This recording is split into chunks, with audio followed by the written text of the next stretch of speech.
Assalamualaikum warahmatullahi wabarakatuh. Saya ingin menjawab pertanyaan dari hasil UTS saya, yaitu kriteria pemimpin yang adil, tidak berambisi meminta jabatan, memudahkan urusan orang yang dipimpinnya, adil dalam menegakkan hukum. 2. Mendapat naungan di padang mahsyar. Dalil hadisnya yaitu imam yang adil, seorang pemuda yang tumbuh dewasa dalam beribadah kepada Allah, seorang yang hatinya bergantung ke masjid, 2 orang yang saling mencintai di jalan Allah, keduanya berkumpul karenanya dan berpisah karenanya.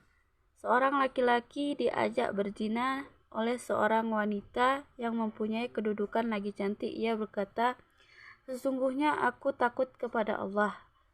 Seseorang yang bersedekah dalam satu sedekah lalu ia menyembunyikan sehingga tangan kirinya tidak tahu apa yang diinfakkan tangan kanannya. Seseorang yang berzikir kepada Allah dalam keadaan sepi lalu ia meneteskan air matanya. 2. Doanya makbul. Dalil hadisnya ialah 3 doa yang tidak tertolak. Doa pemimpin yang adil, orang yang berpuasa hingga berbuka, dan orang yang dizalimi masuk surga. Dalil hadisnya ialah tak seorang pemimpin yang mengurusi urusan kaum muslimin, kemudian ia tidak pernah letih dan dari mengayomi dan menasehati mereka, kecuali pemimpin itu akan masuk ke dalam surga bersama mereka. Konsep ketaatannya ialah beliau bersabda, "Dengarlah dan taat kepada pemimpinmu, walau mereka menyiksa punggungmu dan mengambil hartamu." 4. Sesungguhnya amal perbuatan itu disertai dan dengan niat. Barang siapa yang berpihak hanya karena Allah dan Rasul-Nya, dan barang siapa yang hijrahnya karena dunia dan yang diharapkan atau wanita yang ia nikahi, maka hijrahnya itu menuju apa yang ia inginkan. Bentuk perencanaan yang baik itu ialah mukmin yang kuat lebih baik dan lebih dicintai Allah dari mukmin yang lebih lemah.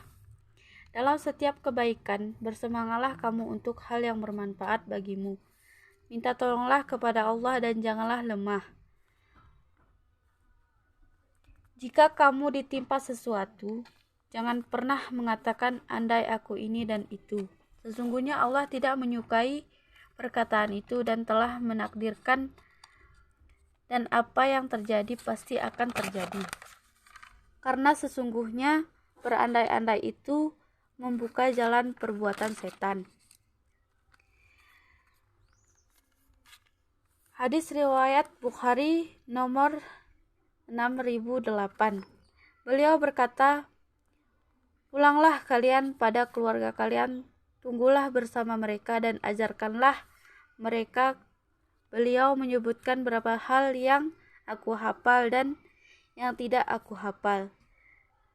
"Salatlah kalian sebagaimana kalian lihat aku salat. Jika masuk waktu salat, azanlah salah satu dari kalian dan hendaklah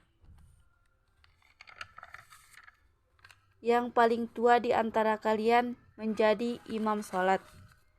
Hadis Bukhari nomor 6015. Memberi amanah sesuai kemampuan, serahkan kepada ahlinya. Jika amanat telah disia-siakan, tunggu saja kehancuran terjadi. Dan jika urusan diserahkan bukan kepada ahlinya, maka tunggulah kehancuran itu.